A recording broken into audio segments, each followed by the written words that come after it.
مجھے حیرت اس پر ہوتی ہے، میں اہل حدیثوں کا احترام کرتا ہوں، میرے لسنر میں بہت سارے اہل حدیث ہیں، میرے دوستوں میں بھی ہیں، لیکن مجھے عجیب حیرانگی ہوتی ہے، آپ اپنے آپ کو سلفی کہتے ہیں مگر اسلاف کی مانتے ایک بھی نہیں ہیں آپ کہتے ہو ہم سلفی ہیں، سلف سے دکھا دو 3 طلاقوں کو ایک کس نے قرار دیا، سلف سے دکھا دیں آپ، میں آپ کو دکھا دوں گا سب 3 کو 3 کہتے تھے، میرے پاس تو بہت ساری حدیثیں میں نے ریکارڈ بھی کروائی ہوئی ہیں اور اپلوڈ بھی کی انٹرنیٹ پہ، میرے تفسیر کے لیکچروں میں سورہ بقرہ میں جب جائیں گے نا طلاق مرتان، وہاں آپ کو بہت ساری روایتیں ریفرنس کے ساتھ میں نے پیش کی ہیں، وہ یہ کہتے ہیں 3 طلاقیں ایک ہوتی ہیں، سلف میں دکھا دو بھائی کس نے 3 کو ایک کہا ہو، یہ کہتے ہیں 8 رکعت تراویح ہے، سلف میں دکھا دو کسی نے رمضان میں جماعت کے ساتھ 8 رکعتیں پڑھی ہیں، سوائے حضرت عمر کی وہ روایت جو مسترب ہے۔ ہم طلاق والے مسئلے پہ بات کرتے ہیں، انہوں نے یہ کہا ہے کہ سلف سے دکھا دیں کہ کسی نے 3 طلاق کو ایک کہا ہو۔ دیکھیں صحیح مسلم میں بڑی ہی مشہور حدیث ہے کہ عبداللہ بن عباس رضی اللہ تعالیٰ عنہ کیا فرماتے ہیں، ذرا دیکھیے، یہ صحیح مسلم کی حدیث ہے، حدیث نمبر 1472۔ عبداللہ بن عباس رضی اللہ تعالیٰ عنہ فرماتے ہیں کہ کان الطلاق علی عہد رسول اللہ صلی اللہ علیہ وسلم و ابی بکر و سنتین من خلافت عمر طلاق الثلاث واحدۃ،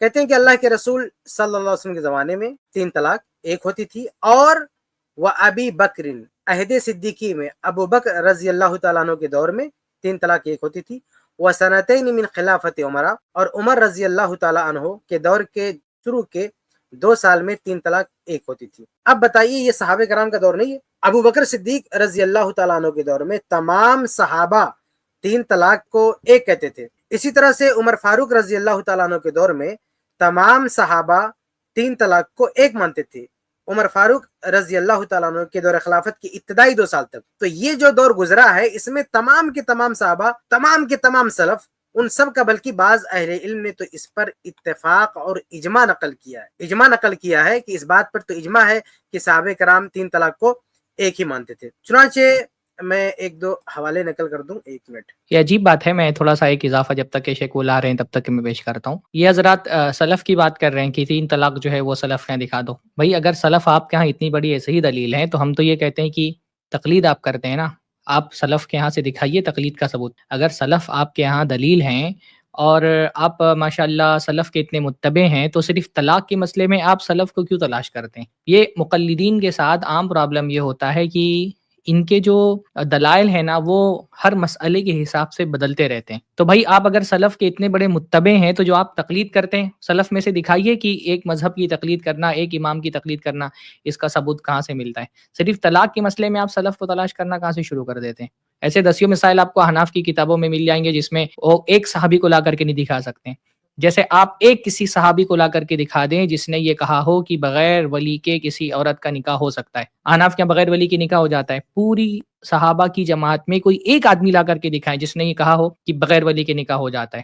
پورے صحابہ کی جماعت میں کوئی ایک صحابی لا کر کے دکھائے جس نے کہا کہ عصر کی نماز کی شروعات 2 مثل سائے پر ہوتی ہے؟ تو ایسے تو 10 مسائل ہم احناف کے ذکر کر سکتے ہیں جس میں کوئی ایک صحابی کا قول بھی نہیں ملے گا۔ تو دلیلیں جو ہے نا وہ مسئلے کے حساب سے تبدیل نہیں کرنا چاہیے۔ صحابی کا قول آ جاتا ہے وہاں یہ کہہ دیتے ہیں کہ صحابی کا قول حجت نہیں ہے۔ جب سلف کو تلاش کر رہے ہیں آپ تو قیاس کے مقابلے میں اگر صحابی کا یہاں بھی مسلک آ جائے، قول آ جائے کئی سارے مسائل میں، تو وہاں فوراً یہی بات بولتے ہیں۔ یہاں حضرت انس کے بارے میں بھی یہ بات، یعنی حضرت ہریرہ کے بارے میں یہ بات ہے، حضرت انس رضی اللہ تعالیٰ عنہ کے بارے میں بھی یہ بات کہی کہ غیر معروف الفقہ والاجتہاد، فقہ و اجتہاد میں غیر معروف نہیں تھے۔ تو اس طرح کی مطلب یعنی کہ جو سلف کا مسئلہ یہ لا رہے ہیں، جبکہ جو سلف اصل ہیں ان کے قول کو یہ کہتے ہیں کہ حجت نہیں۔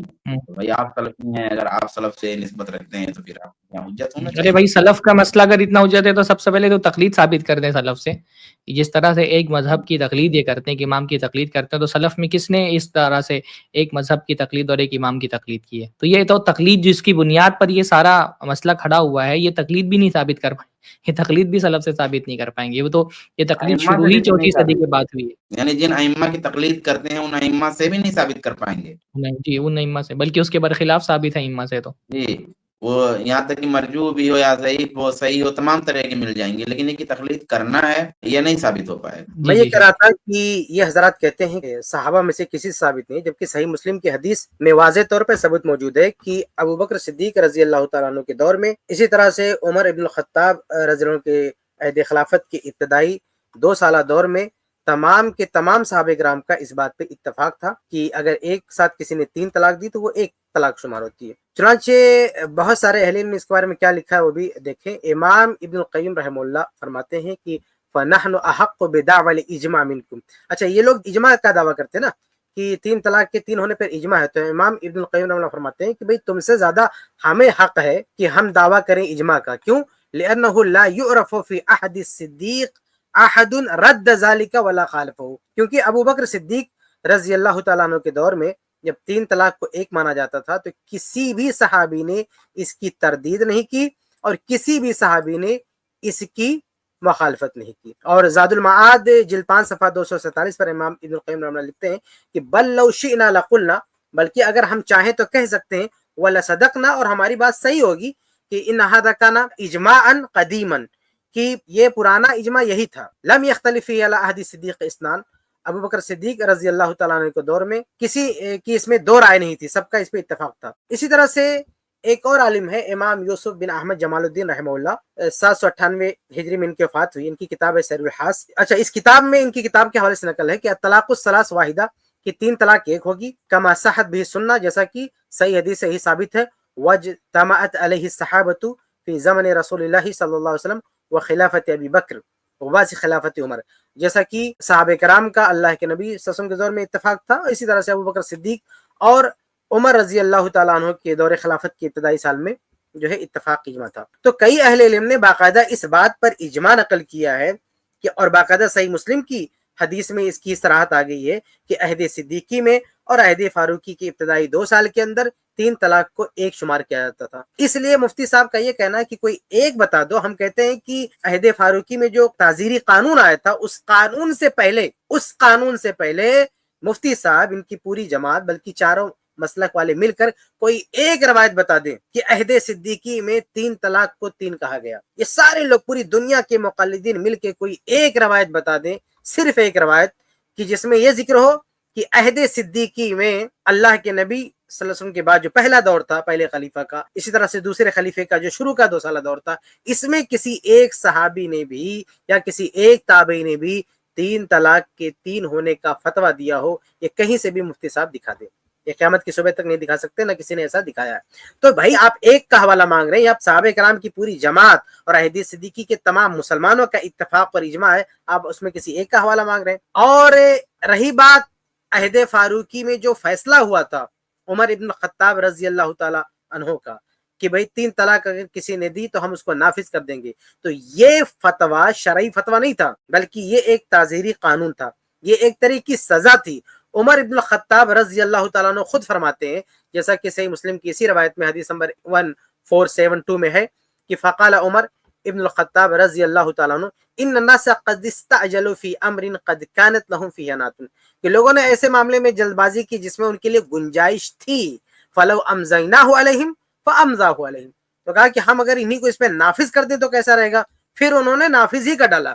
تو عمر ابن الخطاب رضی اللہ تعالیٰ عنہ تو خود تسلیم کر رہے ہیں کہ اس میں ان کے لیے گنجائش تھی، یعنی اگر کسی نے 3 طلاق دے دیا تو گنجائش تھی اس کے لیے کہ 3 طلاق کو ایک شمار کرتا. لیکن ان لوگوں نے اس میں بہت زیادہ حد سے تجاوز کیا اور یہ بہت زیادہ طلاق دے رہے ہیں، اس لیے ہم چاہتے ہیں کہ اس کو ہم نافذ کر دیں. چنانچہ انہوں نے نافذ کر دیا. تو یہ ایک تعزیری سزا تھی، یہ ایک جو ہے قانون تھا، یہ ایک طرح کی سزا تھی، یہ کوئی شرعی فتویٰ نہیں تھا. عمر ابن الخطاب رضی اللہ تعالیٰ عنہ نے یہ کہتے ہوئے قرآن اور حدیث کی دلیل دے کر نہیں کہا کہ قرآن و حدیث میں ایسے ہی ہے اس لیے میں یہی فتویٰ دیتا ہوں اور پہلے جو ہو رہا تھا میں اس کو بدلنا ہوں، بالکل نہیں، بلکہ کہا کہ ہم اس کو سزا کے طور پر ہم اس پہ نافذ کر دیں. یہ کہہ رہے ہیں کہ یہ ان کے لیے گنجائش تھی لیکن ہم یہ گنجائش ختم کر رہے ہیں. وہ صحیح مسلم کی حدیث کا مطلب ہے. تو اس سے صاف واضح ہے کہ یہ تعزیری قانون تھا، یہ فتوی کی حیثیت نہیں. اب ظاہر سی بات ہے، ان کا مفتی صاحب کا یہ کہنا ہے کہ اس دور کے بعد جب عمر ابن الخطاب رضی اللہ تعالیٰ عنہ نے یہ فتویٰ دیا، یہ تعزیری فتویٰ تھا، یہ کوئی شرعی فتویٰ نہیں تھا، یہ جو قانون بنایا. تو ان کا کہنا یہ کہ یہ اس سے پہلے تو نہیں دکھا سکتے لوگ، لیکن یہ لوگ یہ سارے حوالے جو دیتے ہیں یہ عہد فاروقی کے 2 سال کے بعد کے حوالے دیتے ہیں. تو جتنے بھی صحابہ کرام کے حوالے دیتے ہیں اس کے بعد حوالے دیتے ہیں کہ اس کے بعد ان صحابہ کرام نے 3 طلاق کو 3 کہنا شروع کیا. تو بھائی جب یہ سرکاری قانون بن چکا ہے، خلافت سے یہ قانون پاس ہو چکا ہے، تو ظاہر سی بات ہے کہ جب سرکاری قانون بن چکا ہے اور یہ فیصلہ ہو چکا ہے کہ اب ان کو یہی سزا دی جائے گی، کسی نے 3 طلاق دے دیا تو اس کو نافذ کر دیا جائے گا، یعنی ان کی بیوی کو اس سے الگ کر دیا جائے گا. تو جب یہ قانون بن چکا ہے تو بھائی قانون کی مخالفت کیوں کریں گے؟ جب خلیفہ نے ایک قانون بنا دیا ہے تو اس قانون کی مخالفت صحابہ کرام کیوں کریں گے؟ ہاں اگر عمر ابن الخطاب رضی اللہ تعالیٰ نے فتویٰ دیا ہوتا، اگر یہ کہا ہوتا کہ قرآن و حدیث میں ایسا ہے، تو یقیناً بہت سارے صحابہ کرام اختلاف کرتے، لیکن خود عمر ابن الخطاب رضی اللہ تعالیٰ عنہ نے بھی اس کو شریعت کا حکم نہیں کہا، قرآن و حدیث کا حکم نہیں کہا، بلکہ ایک تعزیر کا۔ تو ظاہر سی بات ہے جب تعزیر کہا ہے تو خلیفہ کو ایک اختیار ہے کہ ایسا کوئی تعزیری قانون بنا سکتا ہے، بلکہ ہم آج بھی کہتے ہیں اگر اسلامی حکومت ہو، اسلامی حکومت میں کسی حاکم کو اختیار ہے کہ اس طرح کا کوئی قانون بنا سکتا ہے۔ تو صحابہ نے اس قانون سے اختلاف کیوں نہیں کیا؟ کیونکہ یہ قانون ایک قانون تھا، یہ قرآن و حدیث کی روشنی میں کوئی فتویٰ نہیں تھا کہ اس سے اختلاف کیا جاتا۔ اس لیے جب یہ قانون بن گیا تو سارے صحابہ اسی قانون کا خیال کرتے ہوئے فتویٰ دیتے تھے، حتیٰ کہ ان کے بیٹے عبداللہ بن عمر رضی اللہ تعالیٰ عنہ تو اتنا مبالغہ کرتے تھے کہ اگر کسی نے غیر مدخولہ کو بھی 3 طلاق دے دیا ہے تو اس کو بھی بولتے تھے ہو گئی، کسی بھی طرح سے کسی نے 3 طلاق دے دیا تو کہتے تھے ہو گئی، کیونکہ یہ قانون بن چکا ہے۔ تو جب قانون بن چکا تو اس قانون کی روایت کے وہ حوالے ہیں جسے مفتی صاحب اور ان کے گروپ والے اس کو بالکل شریعت کا کوئی شرعی فتویٰ قرار دیتے ہیں۔ حالانکہ اس کے بعد بھی یعنی عبداللہ بن عباس رضی اللہ تعالیٰ عنہ سے یہ قانون بننے کے بعد ظاہر سی بات ہے کہ عمر بن خطاب رضی اللہ عنہ کا ایک دور تھا، پھر وہ ختم ہوا، پھر دوسرے صحابہ کرام کا دور آیا۔ لیکن آگے جب ہم بڑھتے ہیں تو صحابہ کرام سے بھی یہ ثبوت ملتا ہے کہ انہوں نے 3 طلاق کو ایک قرار دیا، اور پھر ہر دور میں، میری باقاعدہ ایک ویڈیو ہے آپ انٹرنیٹ پہ جا کے سن سکتے ہیں کہ ہر صدی میں ہر دور میں 3 طلاق کے ایک ہونے کا فتویٰ۔ مفتی صاحب نے ایک ویڈیو میں کہا ہے کہ ابن تیمیہ رحمہ اللہ سے غلطی ہو گئی، اب وہ پوری امت پہ تھوپ دیا گیا، ایسا نہیں۔ ابن تیمیہ رحمہ اللہ سے پہلے میں نے ہر صدی میں ہر دور میں اہل علم کے فتاووں کے حوالے دیے ہیں کہ ہر دور میں ایسے علماء موجود رہیں، ہر صدی میں ایسے علماء موجود رہیں جو 3 طلاق کے ایک ہونے کا فتویٰ دیتے تھے۔ اس لیے مفتی صاحب کا یہ دعویٰ کرنا کہ صرف ابن تیمیہ نے ایسا کہا، ان سے پہلے کسی نے کہا، یہ غلط ہے۔ عمر ابن الخطاب رضی اللہ تعالیٰ سے پہلے پوری امت کا اسی پہ اتفاق اجماع تھا، اور اس اجماع کو عمر ابن الخطاب رضی اللہ عنہ نے توڑا نہیں ہے، بلکہ انہوں نے ایک قانون نافذ کیا تھا، پھر وہ قانون چلتا رہا، لیکن پھر بعد میں صحابہ کرام بھی فتویٰ دینے لگے، تابعین بھی، بلکہ ہر دور میں لوگ فتویٰ دینے لگے۔ چنانچہ عبداللہ بن عباس رضی اللہ تعالیٰ عنہ کا فتویٰ سنن ابی داؤد میں ایک روایت کے تحت موجود ہے۔ سنن ابی داؤد میں حدیث نمبر ہے 2197۔ اس کے تحت عبداللہ بن عباس رضی اللہ تعالیٰ عنہ سے فتویٰ منقول ہے کہ اذا قال انت طالق ثلاثا بفم واحد فہی واحدۃ، کہ اگر کوئی ایک ساتھ کہتا ہے انت طالق ثلاثا، تم پر 3 طلاق، بفم واحد، یک منہ کہتا ہے، یعنی ایک ہی بار، ایک بارگی کہہ دیتا ہے کہ تجھ کو 3 طلاق، فہی واحدۃ، تو یہ ایک طلاق مانی جائے گی۔ اس روایت پر میں نے اپنی کتاب، جو میری کتاب ہے احکام الطلاق، اس کی سند پر میں نے تفصیلی بحث کی ہے اور ثابت کیا ہے کہ یہ روایت تمام طرق کو سامنے رکھتے ہوئے صحیح ہے۔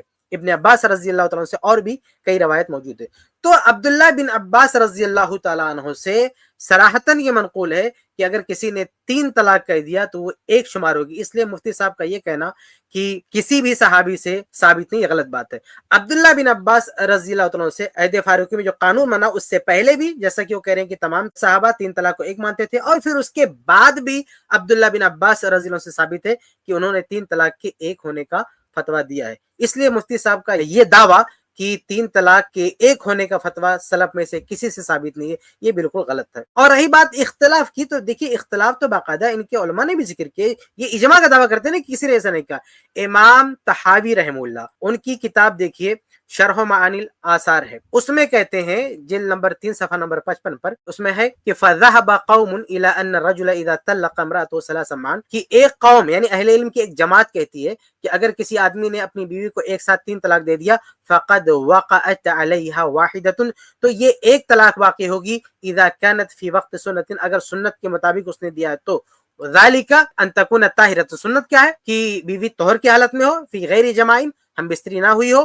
وَاحْتَجُّوا فِي ذَلِكَ بِهَذَا الْحَدِيثِ، اور کہتے ہیں کہ جو اہل علم کہتے ہیں کہ 3 طلاق ایک ہوگی، وہ اس حدیث سے استدلال کرتے ہیں۔ حدیث کون سی ہے؟ وہ یہ حدیث صحیح مسلم کی، جس کی طرف میں نے اشارہ کیا۔ یہ تو حنفی امام ہے، امام طحاوی، وہ کہہ رہے ہیں کہ اختلاف ہے، اور یہ اختلاف کرنے والے حدیث سے دلیل بناتے ہیں، اور مفتی صاحب کہتے ہیں پوری دنیا میں کوئی قائل ہی نہیں۔ عجیب بات ہے، یعنی امام طحاوی رحمہ اللہ سے زیادہ آپ کو علم ہے، وہ اختلاف ذکر کر رہے ہیں، بلکہ اختلاف کرنے والوں کی دلیل بھی ذکر کر رہے ہیں، اختلاف بھی ذکر کر رہے ہیں، دلیل بھی ذکر کر رہے ہیں، اور آپ کہہ رہے ہیں کہ نہیں ایسا کسی نے کہا نہیں۔ تو یہ غلط بات ہے، ہر دور میں 3 طلاق کو ایک کہنے والے لوگ موجود تھے۔ جی آگے چلائیں ان کی بات۔ یہ کہتے ہیں 8 رکعت تراویح ہے، سلف میں دکھا دو کسی نے رمضان میں جماعت کے ساتھ 8 رکعتیں پڑھی ہیں، سوائے حضرت عمر کی وہ روایت جو مسترب ہے۔ اب یہ دوسری بات کہہ رہے ہیں کہ